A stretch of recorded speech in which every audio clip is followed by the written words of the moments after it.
स्वागत है आपका न्यूज़ 18 जम्मू कश्मीर लद्दाख हिमाचल में। मैं हूं विशाल और आप देख रहे हैं आज का एजेंडा। शुरुआत करते हैं। जम्मू श्रीनगर हाईवे पर यातायात बाधित है। भूस्खलन के कारण यातायात बाधित कर दी गई है। रामबन जिले का T2 मार्ग अवरुद्ध है। अमरनाथ यात्रा आज निलंबित, एक दिन छोड़कर होगी यात्रा। जी हां, इस वक्त की बड़ी खबर आपको दे रहे हैं। जम्मू श्रीनगर हाईवे पर यातायात बाधित। भूस्खलन यानी लैंड स्लाइडिंग की वजह से यातायात बाधित। रामबन जिले का T2 मार्ग अवरुद्ध। ये मार्ग जो है, ये जो रास्ता है, ये जो पाथवे है, ये इस पर रुकावट आ पड़ी है, ये रुक गया है। अमरनाथ यात्रा आज निलंबित। आज अमरनाथ यात्रा निलंबित है, एक दिन छोड़कर होगी यात्रा।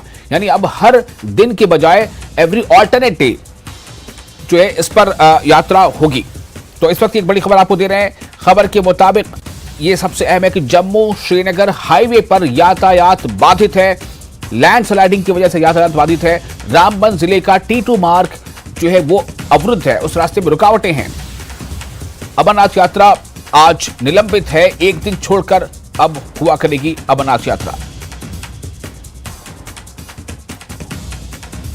और तस्कीन हमारे साथ जुड़ चुके ज्यादा जानकारी के साथ। तस्कीन, इस वक्त क्या वहां पर स्थिति कैसी है और क्या लग रहा है कब तक ये जो मार्ग है ये खुल सकता है?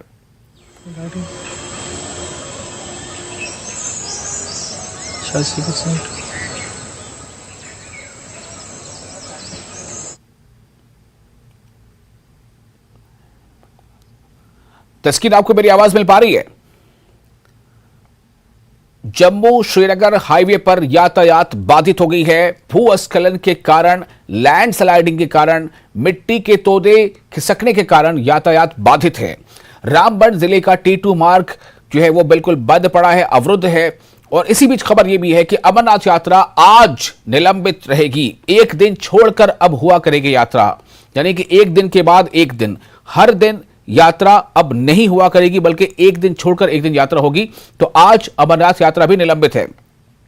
तस्कीन, अगर आपको मेरी आवाज मिल रही हो तो आप हमें बताएं इस वक्त क्या स्थिति है इस मार्ग की, इस जम्मू श्रीनगर हाईवे की, और कब तक ऐसा समझा जा रहा है कि ये जो अभी रुकावट जो रखना है वो दूर हो जाएगी?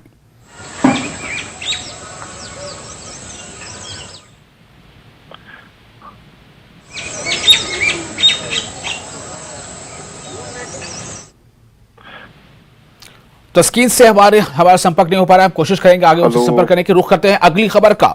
दूसरी खबर की तरफ बढ़ेंगे और आपको बता दें कि इस वक्त जो स्थिति है जम्मू श्रीनगर हाईवे पर, वो बिल्कुल अभी रास्ता बंद पड़ा हुआ है। जम्मू श्रीनगर हाईवे पर यातायात बाधित है और लैंड स्लाइडिंग के कारण यह यातायात बाधित हुई है। और साथ ही साथ ये भी इस पर अपडेट है कि जो अमरनाथ यात्रा है उसे भी आज निलंबित किया गया है। अब अमरनाथ यात्री या अमरनाथ यात्रा रोजाना नहीं हुआ करेगी, बल्कि एक दिन छोड़कर एक दिन यात्रा हुआ करेगी। तस्कीन, आपको मेरी आवाज मिल पा रही है? हम ये जानना चाहेंगे कि इस वक्त जो जम्मू श्रीनगर हाईवे है उसकी स्थिति कैसी है?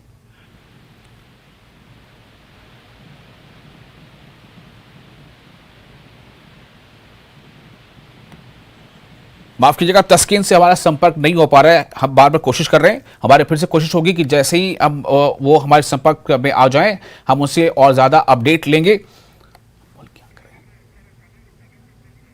और इस वक्त हमारे साथ समीर जुड़ चुके हैं, हमारे संवाददाता हैं ज्यादा जानकारी के साथ। समीर, दो खबरें यहां पर, एक तो जम्मू और कश्मीर के बीच जो हाईवे है वो अभी बाधित है। तो क्या जम्मू श्रीनगर हाईवे जो है वो बाधित है यातायात, उसका कारण तो बताया जा रहा है कि वहां पर रास्ते में कहीं लैंड स्लाइडिंग हुई है। लेकिन दूसरी खबर ये जो है कि अमरनाथ यात्रा अब एक दिन छोड़कर एक दिन हुआ करेगी। आज अमरनाथ यात्रा निलंबित है। तो क्या निलंबन का कारण क्या है? ये जम्मू श्रीनगर हाईवे का बाधित होना या फिर कोई और कारण? देखिए, फिलहाल जो आज का मुख्य कारण यही है कि जो नेशनल हाईवे बंद है, रामबन के एरिया में जो जगह जगह पे भूस्खलन हुआ है, लैंडस्लाइड्स हुए हैं, उसकी वजह से आज यात्रा नहीं गई है। लेकिन ये भी मैं बता दूं साथ में कि अब यात्रा को अल्टरनेटिव डेज पर करने की बात की जा रही है। और क्योंकि देखिए, कल सिर्फ 400 के करीब यात्री यहाँ जम्मू से यात्रा के लिए रवाना हुए थे, जो कि बहुत ही कम है। और अब क्योंकि यात्रियों का जम्मू में आना भी बहुत कम रह गया है, वो भी बहुत कम संख्या में यहाँ पे पहुंच रहे हैं यात्रा करने के लिए, तो अल्टरनेटिव डेज पर ही यात्रा को करने की बात की जा रही है और आज इस पर फैसला लिया जाएगा। ये पहली बार नहीं हो रहा है, हमने पहले भी देखा है। जब भी यात्रा बहुत कम रह जाती थी आखिरी के दिनों में, तो फिर अल्टरनेटिव डेज पर ही यात्रा को किया जाता था, क्योंकि यात्रा प्रशासन जो उसको प्रबंधन करते हैं उनको बहुत सारी चीजों का देखना पड़ता है। और अगर छोटी मात्रा में यात्री जाएंगे, छोटी संख्या में, तो उनकी सिक्योरिटी पे बहुत ज्यादा प्रॉब्लम हो जाता है, बहुत ज्यादा ध्यान देना पड़ता है। तो अगर संख्या 1000 या उसके आसपास हो या 1200 के करीब हो, तो उसमें फिर जो सिक्योरिटी फोर्सेस हैं वो अपने एक प्रोटोकॉल के साथ चल सकते हैं। तो उसमें बहुत सारी चीजें उलझने होती हैं। अगर छोटी यात्रा जाएगी तो अगर 2 दिन रुकने के बाद ही यात्रा निकलेगी तो वो एक अच्छी संख्या होगी, क्योंकि अब यात्रियों की संख्या में लगातार कमी हो रही है और ऐसा लग रहा है कि अगले 5-7 दिन के बाद यात्रा में और ज्यादा कमी हो जाएगी। लेकिन आज का जो नेशनल हाईवे ब्लॉक हुई है, जगह जगह पे ब्लॉक हुई है, और उनको जिस तरह से हमने विजुअल्स भी दिखाए, उनको लैंडस्लाइड जो हुई है रामबन स्ट्रेच में, उसको हटाने के लिए तेजी से काम चल रहा है। और आशा करते हैं कि जल्द से जल्द यात्रा जो नेशनल हाईवे वो खुल जाएगा।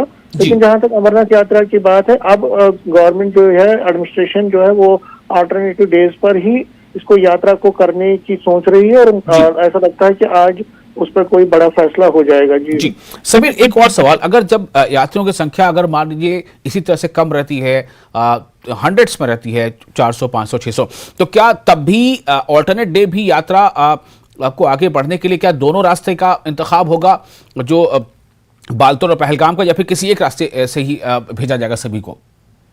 नहीं, दोनों अल्टरनेटिव डेट जो यात्री की जो अल्टरनेटिव वेज है वो तो चलते रहेंगे, उसमें कोई प्रॉब्लम नहीं है। लेकिन यहाँ जम्मू से अगर यात्रियों को अल्टरनेटिव डेज पर जाने की इजाजत दी जाए तो वहां से भी फिर अल्टरनेटिव डेज पर ही ऐसा लग सकता है कि वहां पे होगा, क्योंकि यात्रा अब तकरीबन 4,20,000 से ऊपर चली गई है और यात्रियों की अच्छी संख्या ने अब यात्रा कर ली है। और अब मात्र आप समझ लीजिए कि कुछ ही दिन रह गए हैं, क्योंकि 1 सितंबर को यात्रा को खत्म होना है और अब 20 दिन रह गए हैं। तो 20 दिनों में 22 दिनों में अब यात्रा में बहुत ज्यादा उछाल नहीं होगा, यात्रा में दिन ब दिन कमी आ जाएगी। और इसीलिए यात्रियों की जो एक तरीके से सिस्टमेटिक तरीके से चलाने के लिए अब अल्टरनेटिव डेज का ही ये फॉर्मूला अपनाया जा सकता है। जिस तरह मैंने कहा उस पर बात हो रही है। और अगर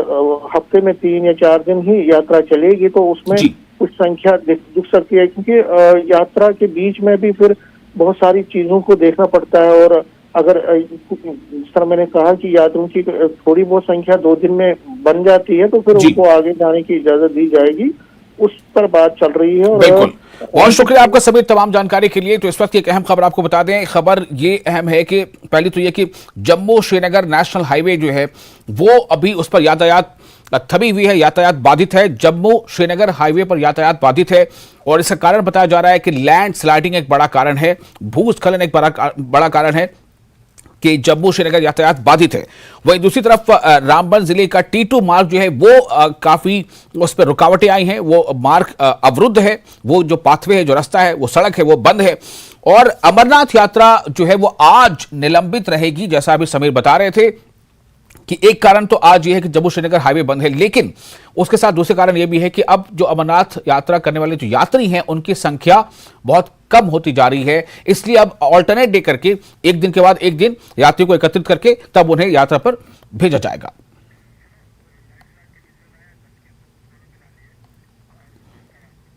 तस्कीन, आपको मेरी आवाज मिल पा रही है? हम बार बार आपसे जुड़ना चाह रहे हैं। तस्कीन, आपको मेरी आवाज मिल रही है? तस्कीन,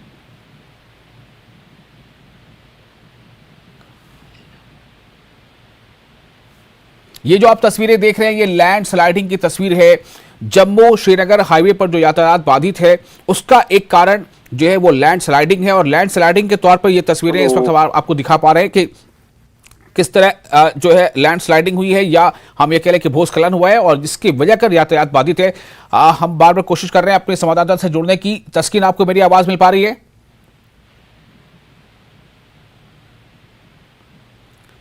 हमारे संवाददाता तस्कीन से हम जुड़ने की कोशिश बार बार कर रहे हैं, लेकिन उनसे संपर्क बन नहीं पा रहा है ताकि हम उनसे इस बारे में अपडेट ले सकें। लेकिन हमारी कोशिश है उनसे अपडेट करने की। तस्वीरें आप देख सकते हैं, तस्वीरों से कुछ अंदाजा लग पाएगा। तस्वीरों में ये साफ दिखा सकता है कि लैंड स्लाइडिंग जो हुई है, जो भूस्खलन है, उसकी वही एक कारण बना है जिसकी वजह से जम्मू श्रीनगर हाईवे जो है इस पर यातायात बाधित है। और इसमें बताया जा रहा है कि रामबन जिले का T2 मार्ग जो है वो उस पर रुकावट खड़ी हो गई है। रामबन जिले का T2 मार्ग अवरुद्ध हो गया है।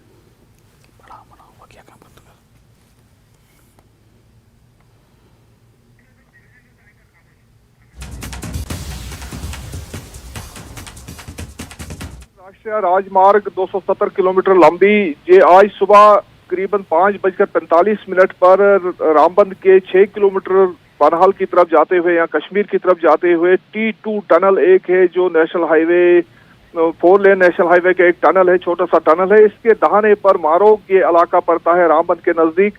तो यहाँ पर एक हैवी लैंडस्लाइड हुआ है आज सुबह करीबन 5:45 पर। इस बारे में जो SSP traffic national highway Rohit Baskotra है, उन्होंने भी जम्मू कश्मीर ट्रैफिक पुलिस का एक जो ट्वीट जो किया है, शेयर किया है, तो जिसमें कहा गया है कि जो लैंडस्लाइडिंग की वजह से हाईवे बंद है और जो बाकी मुसाफिर लोग हैं, जो पैसेंजर्स हैं, उनसे कहा गया है कि वो आज शाहरा का सफर करने से पहले शाहरा की सूरत हाल का जायजा लें। फिलहाल वहां पर काम को शुरू किया गया है, लेकिन बहुत भारी अमाउंट है हाईवे, ये जो लैंडस्लाइड का बहुत बड़ी लैंडस्लाइड है ये, जिसमें वक्त लग सकता है, अच्छा खासा वक्त लग सकता है इसको क्लियर करने में और वहां पर ट्रैफिक बहाल करने में। इससे पहले जो आज जो श्री अमरनाथ यात्रा का जो काफिले जम्मू से श्रीनगर की तरफ या बालतल और पहलगाम के रास्ते पवित्र गुफा की तरफ भेजने थे, उन्हें भी ये पहले ही कल ही ये डिसाइड हुआ था। जो ऑफिशियल सोर्सेज ने हमें बताया था कि आज जो यात्रा नहीं आएगी, अब अल्टरनेट दिन पर मुतबादिल दिन पर यात्रा को चलाने का ऐलान किया गया है, क्योंकि यात्रियों की जो संख्या है, जो इत्तेदाद है, बहुत कम हो गई है। मतलब कल 451 यात्री, सिर्फ 18 गाड़ियां ही थी कल के काफिले में। तो इसी तरह आज ये पहले ही जो फैसला लिया गया था कि अब आज यात्रा नहीं होगी जम्मू से कश्मीर की तरफ और अल्टरनेट दिन पर चलेगी, मुतबादिल दिनों पर चलेगी, तो उसके ये तो पहले ही डिसाइडेड था। तो लेकिन इस दौरान जो स्लाइडिंग हो गया है, तो उससे जो हाईवे है वो बंद हो गया है। तो अब कश्मीर से जो बालतल और पहलगाम और श्रीनगर से जो वापस श्री अमरनाथ यात्री जम्मू की तरफ दर्शन के बाद वापस जा रहे थे, तो उन्हें भी फिलहाल मतलब इजाजत नहीं है जाने की जम्मू की तरफ, क्योंकि ट्रैफिक बंद हो गया है, हाईवे बहुत बड़ी स्लाइड आ गई है। चलिए, बहुत शुक्रिया आपका तस्कीन तमाम जानकारी के लिए। अब सवाल इस बात को लेकर है कि आखिर ये जम्मू श्रीनगर हाईवे कब खुल पाता है ताकि गाड़ियों की आमदरफ्त जो है फिर से सुचारू ढंग से चल पाए। इसी के साथ फिलहाल एक छोटा सा ब्रेक लेंगे। ब्रेक के बाद आज का एजेंडा में खबरों का सिलसिला जारी रहेगा। ब्रेक के बाद एक बार फिर आपका स्वागत है। न्यूज़ 18 JKLH पर आप देख रहे हैं आज का एजेंडा। पाकिस्तान चुनाव आयोग ने इमरान खान के प्रधानमंत्री बनने के सपने पर पानी फेर दिया है।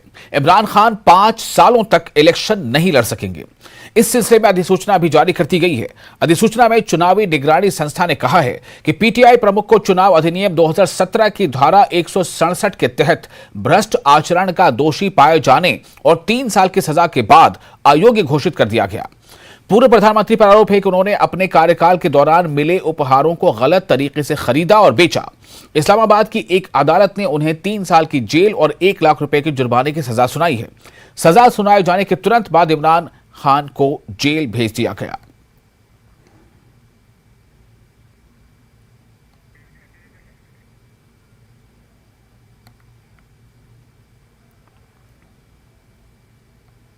तो तोशाखाना मामले में दोषी ठहराए गए हैं इमरान खान। पाकिस्तान चुनाव आयोग ने पूर्व प्रधानमंत्री को अयोग्य घोषित किया। चुनाव आयोग ने इस बारे में अधिसूचना भी जारी कर दी है। इमरान खान 5 सालों तक इलेक्शन नहीं लड़ सकेंगे। 3 साल की सजा के बाद अयोग्य घोषित कर दिए गए और अदालत ने 3 साल की जेल और 1 लाख रुपए के जुर्माने की सजा सुनाई है। पूर्व प्रधानमंत्री ने अपने कार्यकाल के दौरान मिले उपहारों को गलत तरीके से बेचा या खरीदा था। इस तरह की बात हो रही, खरीदा बेचा। और इस फैसले को सुनाए जाने के तुरंत बाद इमरान खान को जेल भेज दिया गया है।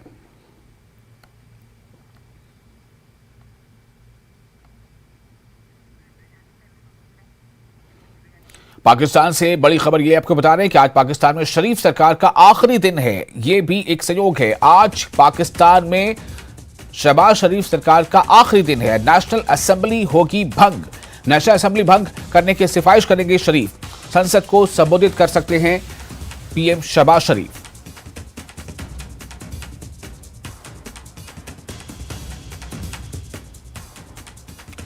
तो आज शहबाज शरीफ सरकार का आखिरी दिन।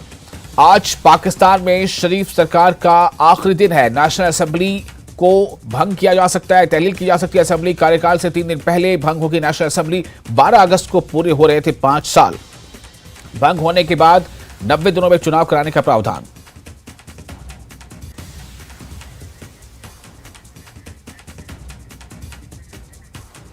और इस वक्त हमारे साथ जुड़ चुके हैं हमारे वरिष्ठ सहयोगी शैलेंद्र वांगू। शैलेंद्र, पाकिस्तान में एक तरफ नेशनल असेंबली जो है उसे सस्पेंड करने की बारी आ गई, चूंकि शहबाज शरीफ का आज आखिरी दिन है। दूसरी तरफ इमरान खान जो है वो जेल भेजे जा चुके हैं। पूरे हालात पर क्या कहेंगे आप?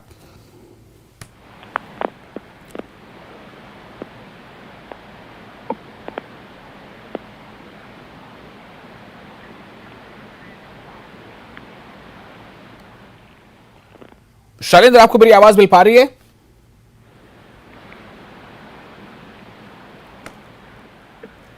शैलेंद्र वांगू हमारे साथ जुड़ रहे हैं, एडिटर नेशनल ब्यूरो। शैलेंद्र, आपको मेरी आवाज मिल पा रही है? शैलेंद्र वांगू को आवाज हमारी नहीं मिल पा रही है। हमारी कोशिश होगी हम फिर से उनसे जुड़ें। तो ये जो है पाकिस्तान में दो तरह की इस वक्त तस्वीर बनती नजर आ रही है। एक तरफ तो जो पाकिस्तान की जो नेशनल असेंबली है वो आज उस असेंबली का आखिरी दिन होगा, यानी कि जो शरीफ सरकार है, शहबाज शरीफ सरकार, उस सरकार का आखिरी दिन है। नेशनल असेंबली भंग होगी। नेशनल असेंबली भंग करने की सिफारिश करेंगे आज शहबाज शरीफ और संसद को संबोधित भी कर सकते हैं पीएम शहबाज शरीफ। वहीं दूसरी तरफ जो डेवलपमेंट है उसके मुताबिक जो एक पाकिस्तान की सियासत के दो रुख को सामने ला रही है वो ये है कि इमरान खान जो है अगले 5 सालों तक चुनाव नहीं लड़ पाएंगे, चूंकि वो एक मामले में, तोशाखाना मामले में आरोपी पाए गए हैं और उन्हें 3 साल की सजा की दी गई है। इसी के बुनियाद पर पाकिस्तान चुनाव आयोग ने इमरान खान के प्रधानमंत्री बनने के सपने पर पानी फेर दिया है और इमरान खान अगले 5 सालों तक चुनाव ही नहीं लड़ पाएंगे। और दूसरी तरफ यह है खबर कि पाकिस्तान की जो शहबाज शरीफ सरकार है उस सरकार का आज आखिरी दिन है। नेशनल असेंबली भंग होगी और इसके बाद वहां चुनाव कराए जाने हैं। शैलेंद्र वांगू हमारे साथ जुड़ चुके हैं ज्यादा जानकारी के साथ। शैलेंद्र, आपको मेरी आवाज मिल पा रही है? जी विशाल। जी शैलेंद्र, सवाल यहां पर यह है कि दो तरह की तस्वीर है बिल्कुल पाकिस्तान की सियासत की। एक तरफ जो नेशनल असेंबली है उसके भंग होने का वक्त आ गया है, शहबाज शरीफ की सरकार का आखिरी दिन है। और दूसरी तरफ यानी कि ये सब कुछ इसलिए हो रहा है कि आगे फिर चुनाव होना है, कार्यकाल खत्म हुआ। दूसरी तरफ इमरान खान अगले 5 सालों तक चुनाव नहीं लड़ सकते। क्या कहेंगे इस पर? बिल्कुल, देखिए पाकिस्तान की सियासत में आज एक महत्वपूर्ण दिन है जहां पर जो इनकम्बेंट गवर्नमेंट वहां पर है शहबाज शरीफ की, वो स्टेप डाउन करेंगे और अगले चुनाव की तैयारी शुरू हो जाएगी। लेकिन इस बार नेशनल असेंबली में इमरान खान मौजूद नहीं होंगे क्योंकि इस वक्त इमरान खान जेल में हैं। अब से 2 दिन पहले उनको अरेस्ट करके जेल भेज दिया गया था और कोर्ट ने उनको 5 साल के लिए उनके चुनाव लड़ने पर उनको डिस्क्वालीफाई कर दिया चुनाव लड़ने के लिए। लेकिन कल रात को ही हमने देखा है कि इलेक्शन कमीशन ऑफ पाकिस्तान ने भी 5 साल के लिए इमरान खान को डिस्क्वालीफाई कर दिया है। यानी कि मौजूदा हालात में, अगर हालात नहीं बदलते हैं तो मौजूदा हालात में इमरान खान चुनाव नहीं लड़ पाएंगे। इसी बीच शहबाज शरीफ सरकार जो है वो अपने पद से आज स्टेप डाउन करेंगे और जो 5 साल हैं वो पूरे हो रहे हैं करंट नेशनल असेंबली के। तो ऐसे में माना जा रहा है कि आज की जो प्रोसेस होगा उसमें वो स्टेप डाउन करेंगे और जो रिकमेंडेशन है वो प्रेसिडेंट को कहेंगे कि वो नेशनल असेंबली को भंग कर दे, जिसके बाद जो इलेक्शन की तैयारी है वो शुरू हो जाएगी। और क्योंकि ये चुनाव, जो टेक्निकल इशू ये है, जो चुनाव अगर असेंबली अपने टाइम से पहले डिसॉल्व कर दी जाती है तो चुनाव 90 दिनों में यानी कि 3 महीनों में चुनाव कराने होंगे। इस तरह का प्रावधान वहां के संविधान में है, वहां की कॉन्स्टिट्यूशन में है। लेकिन अभी तक ये क्लियर नहीं है कि वहां पर आर्मी का भी क्या रुख है, वो अब तक साफ नहीं हो पाया है कि अगला प्रधानमंत्री कौन हो सकता है। वहां पे फिलहाल जो केयर टेकर पीएम होगा इस दरमियान वो अब तक साफ नहीं हो पाया है। और जो सियासत पाकिस्तान की वो किस दिशा में जाएगी ये भी अब तक साफ नहीं है, क्योंकि इमरान खान का जिस तरह से स्टेचर बढ़ा है पिछले दिनों में, पाकिस्तानी आर्मी लगातार दबाव में रही है। पिछले दिनों हमने देखा है कि किस तरह से पहली बार जब गिरफ्तारी हुई थी इमरान खान की तो इस तरह का माहौल पाकिस्तान में बना था। लेकिन आज फिलहाल जो नेशनल असेंबली है वो भंग के लिए प्रस्ताव देंगे प्रधानमंत्री शहबाज शरीफ राष्ट्रपति को, जिसके बाद माना जा रहा है। शैलेंद्र, एक सवाल सिर्फ यहाँ पे करना था, छोटा सा जवाब चाहूंगा कि क्या इमरान खान के लिए कोई भी ऐसा रास्ता फिलहाल बचा है पाकिस्तान तहरीक इंसाफ पार्टी के लिए अपने कायद के बारे में इस रास्ते को हमवार करने के लिए कोई चुनाव लड़ पाए? देखिए विशाल, आप भी जानते हैं कि पाकिस्तान में पाकिस्तानी आर्मी की मर्जी के बगैर कुछ नहीं होता है। तो फिलहाल हम जो देख पा रहे थे पिछले कुछ दिनों में इमरान खान और आर्मी के बीच में जो तनातनी थी और सीधे तौर पर आर्मी को निशाना बनाया गया जब वहां पर हालात खराब हुए थे। इमरान खान की पहली बार जब गिरफ्तारी हुई थी, तो ऐसे में अब आर्मी ये तय करेगी कि इमरान खान का आगे होगा क्या, क्योंकि देखिए कानूनी प्रक्रिया के चलते उनको सजा तो सुनाई गई है, सुप्रीम कोर्ट में भी ये केस लड़ा जा रहा है, लेकिन राहत उनको तभी मिलेगी जब आर्मी की तरफ से उनको कोई राहत मिलने का, अगर आर्मी वहां पे मन बनाती है। लेकिन फिलहाल ऐसा होता नजर नहीं आ रहा है। ऐसे भी इम्कानात लग रहे हैं कि फिलहाल इमीडिएटली वहां पर चुनाव नहीं होंगे। जो 3 महीने की बात की जा रही है शायद वो भी ना हो, 1 साल तक का इंतजार करना पड़ सकता है, क्योंकि फिलहाल जो आर्थिक स्थिति से पाकिस्तान गुजर रहा है वो भी एक बड़ा सवाल है कि किस तरह से वहां पर जो हालात है वो काबू में, आर्थिक हालात जो काबू में आए। लेकिन इस बीच ये देखना होगा कि शहबाज शरीफ के स्टेप डाउन करने के बाद वहां पर अगला जो केयर टेकर प्राइम मिनिस्टर वो कौन बनेगा। बिल्कुल, बहुत शुक्रिया आपका शैलेंद्र तमाम जानकारी के लिए। और इसके साथ ही आज का एजेंडा में फिलहाल इतना ही, लेकिन न्यूज़ 18 जे के लिए लगातार बड़ी और अहम खबरों से सजाई रहेगा।